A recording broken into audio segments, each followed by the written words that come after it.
Assalamualaikum warahmatullahi wabarakatuh. Waalaikumsalam warahmatullahi wabarakatuh. Selamat pagi semua. Pagi. Bagaimana kabarnya hari ini? Alhamdulillah luar biasa. Allahu Akbar. Masya Allah, semangat sekali ya hari ini. Baik, sebelum kita memulai pembelajaran kita hari ini, silakan ketua kelas pimpin teman-teman yang berdoa terlebih dahulu. Sebelum kita mulai pelajaran, marilah kita berdoa. Berdoa dimulai. Bismillahirrahmanirrahim.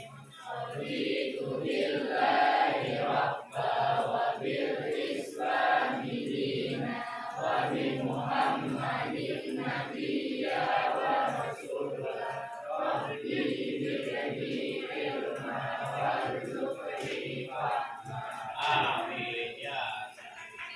Harinya dia tidak hadir. Aina. Nomor langsung berapa? 3. Kenapa dia tidak?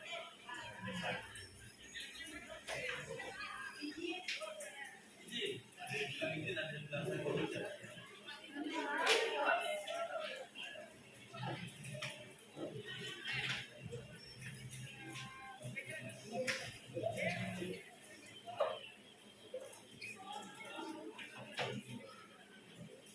Oke, minggu lalu, pertemuan yang lalu kita sudah belajar tentang teks eksposisi.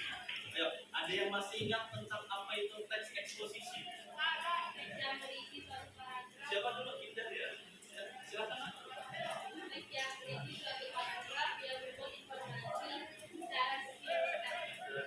Ada yang lain?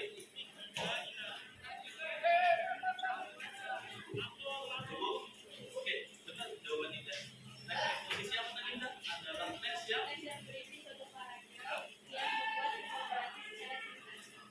yang berisi tentang informasi yang secara singkat. Ada yang masih ingat strukturnya apa itu? Ya, silakan Indah. Oke, judul, tesis, argumentasi, dan oke. Cukup dengan teks eksposisi? Paham? Oke. Hari ini kita akan belajar tentang hikayat. Namun sebelum itu, saya sudah membagikan PowerPoint saya karena hari ini sepertinya pointernya tidak bisa ya. Jadi saya sudah membagikan PowerPoint saya ke kelas kalian. Silahkan kalian baca terlebih dahulu materinya. Kalian pahami terlebih dahulu lah agar ketika saya tanya kalian bisa paham dengan materi. Silahkan, saya kasih waktu 5 menit.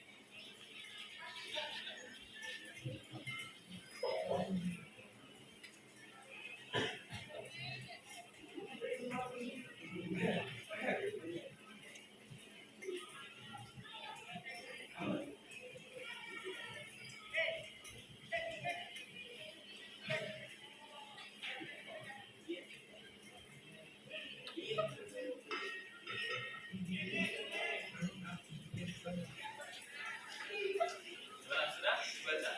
Sudah paham? Oke. Kalau seperti itu saya tunjuk ya teman-teman.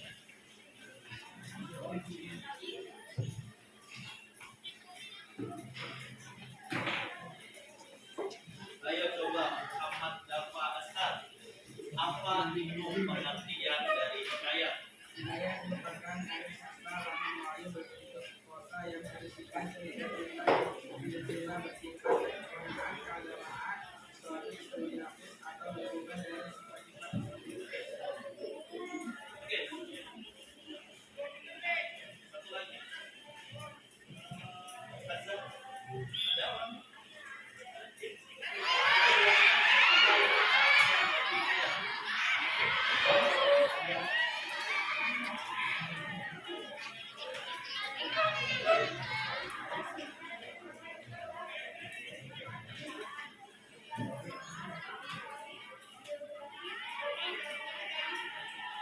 Oke, benar jawabannya. Jadi, hikayat adalah karya sastra lama Melayu. Karya sastra lama Melayu yang berbentuk prosa yang bersifat cerita-cerita dan silsilah yang mana bersifat bertahan, terus keagamaan,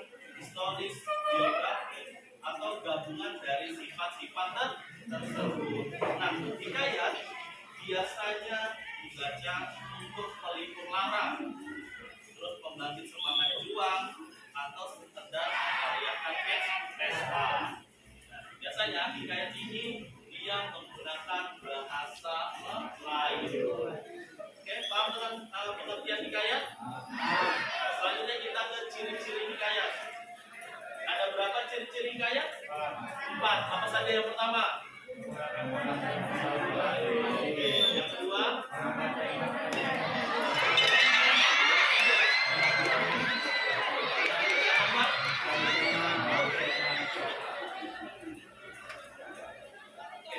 Saya jelaskan ya.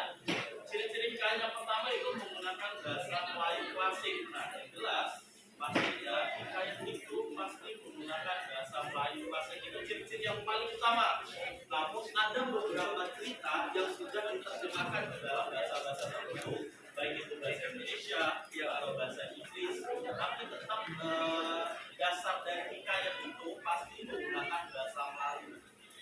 Yang kedua itu mengangkat tema kerajaan atau keluarga. Mungkin Mas bisa jelaskan maksudnya mengangkat tema kerajaan atau tema kerajaan atau keluarga?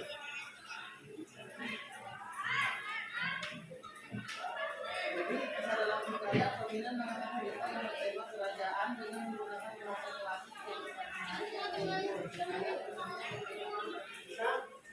dari tema kerajaan maupun keluargaan. Jadi pada pasti cerita dari hikayat itu pasti berhubungan dengan latar dari kerajaan atau latar dari keluarga kerajaan. Oke, ciri-ciri yang ketiga tidak dinamis. Maksudnya di sini tidak dinamis itu penulis penggambaran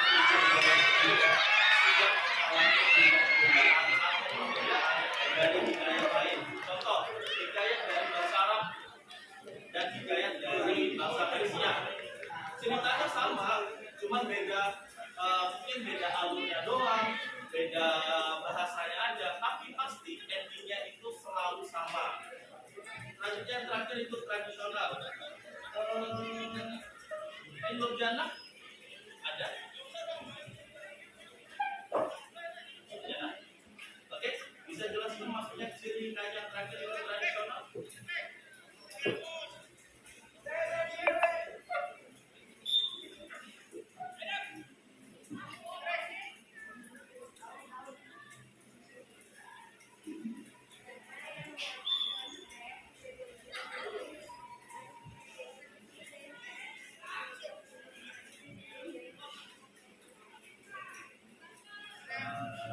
Ciri hikayat terakhir itu ada tradisional, di mana tema yang diangkat dalam hikayat tidak jauh dari cerita kerajaan, tapi ceritanya di situ aja, nggak jauh-jauh dari kerajaan itu.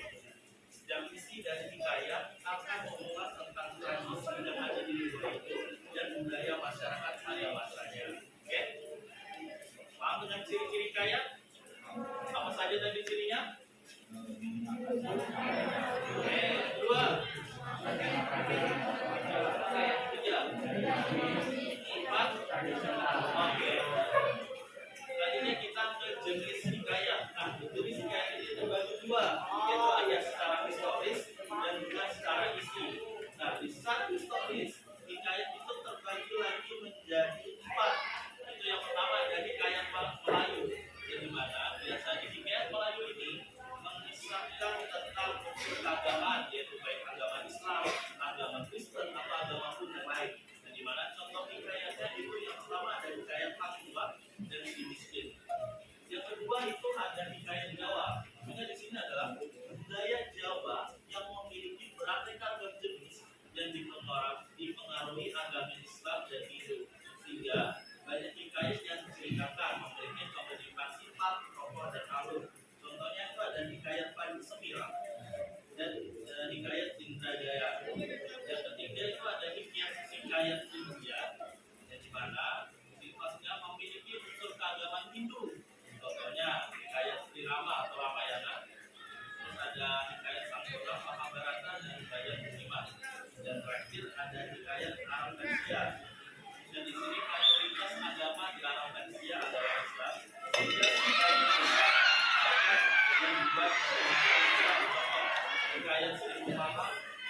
Hamzah dan Abdullah. Ada yang pernah baca hikayat Satu Malam? Belum? Atau pernah baca tentang cerita siapa tuh? Tokoh yang agama? Yang pernah Wali Songo? Pernah. Oke, kita lanjut ke jenis hikayat gue yang berdasarkan isi. Mungkin saya bisa minta tolong kepada Fikran ya untuk membacakan jenis hikayat yang sudah berdasarkan isi apa saja? Iya.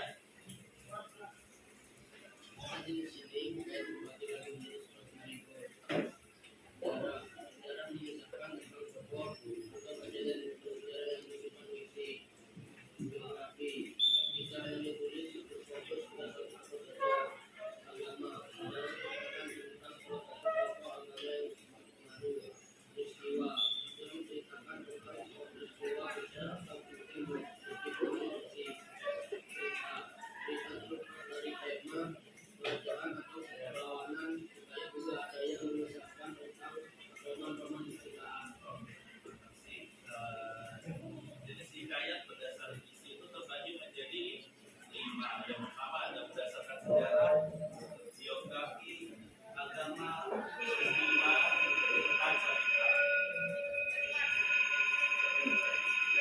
Kita lanjut ke bentuk hikayat.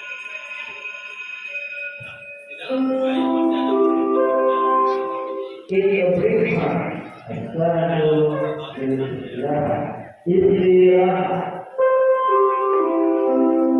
Nah, di dalam bentuk hikayat, apabila dilihat dari penggambarannya, hikayat terbagi ke dalam beberapa bentuk yang berbeda. Yaitu yang pertama ada cerita rakyat. Maksudnya di sini mengisahkan kisah dan digambarkan dengan cara jenaka atau komedi.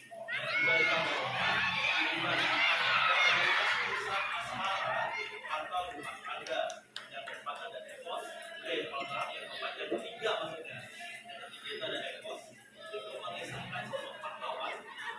Yang keempat itu ada kafe, yang menceritakan tentang kehidupan sehingga menyimpan banyak amanat. Yang kelima, yang terakhir itu ada syarat, fokus pada satu tokoh yang berpengaruh atau yang berhenti. Contohnya seperti kita di tokohnya itu berupa Wali Songo. Oke, paham? Kita unsur-unsur hikayat dan bentuk hikayat.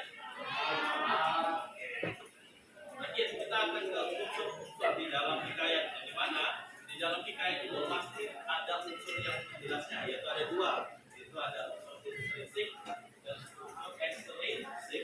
Itu di dalam dan eks itu di luar dari ceritanya.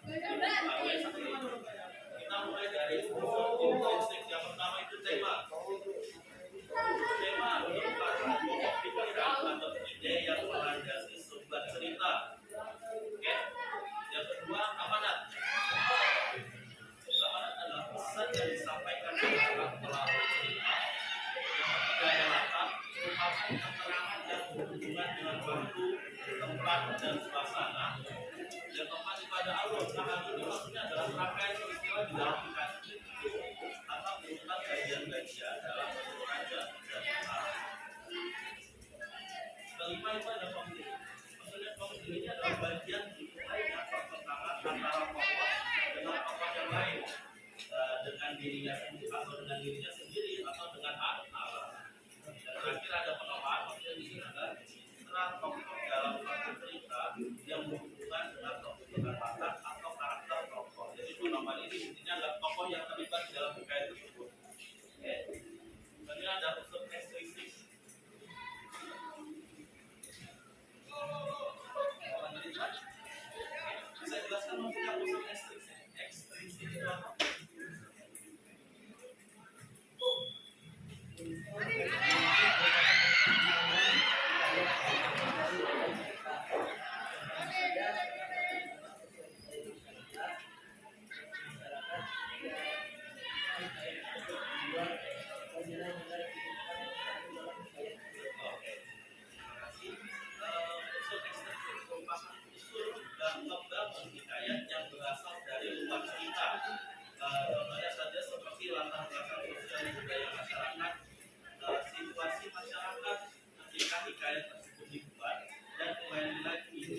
ada 5.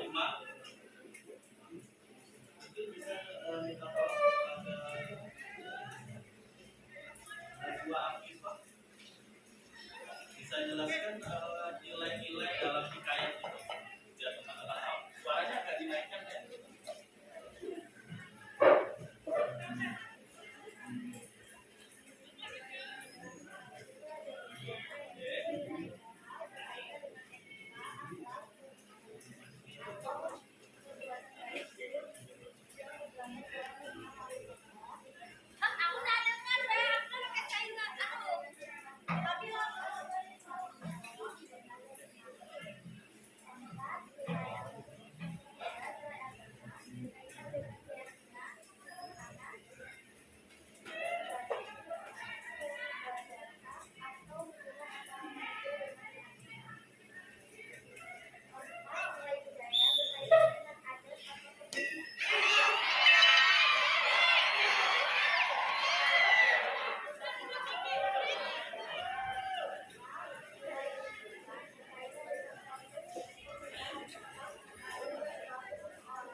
Jadi nilai-nilai dalam hikayat itu terbagi menjadi 5.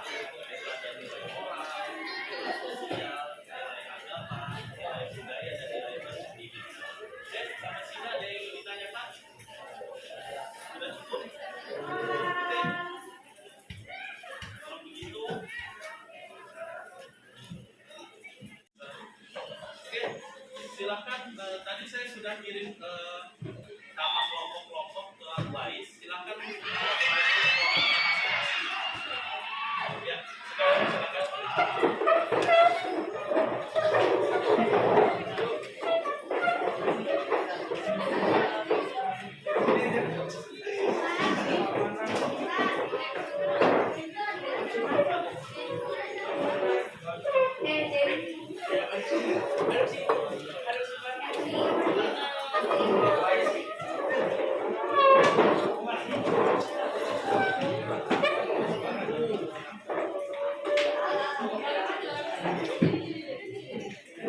Oke, sudah untuk kelompoknya masing-masing. Oke, silakan dikerjakan. Soalnya juga sudah saya kasih di kedua kelas kalian yaitu Wais. Soalnya kalian menganalisis hikayat mulai dari kira-kira hikayat itu masuk ke jenis yang mana, apakah dia masuk ciri-ciri yang mana hikayat itu. Oke, silakan dikerjakan.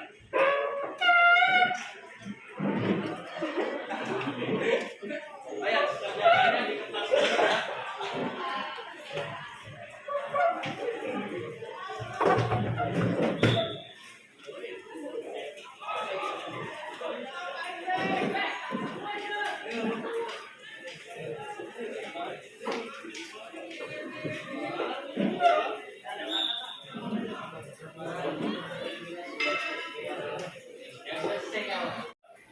Oke, sudah selesai semuanya?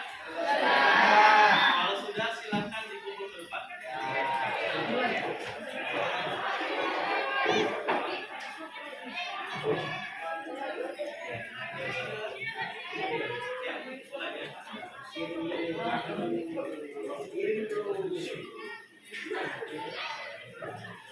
Oke.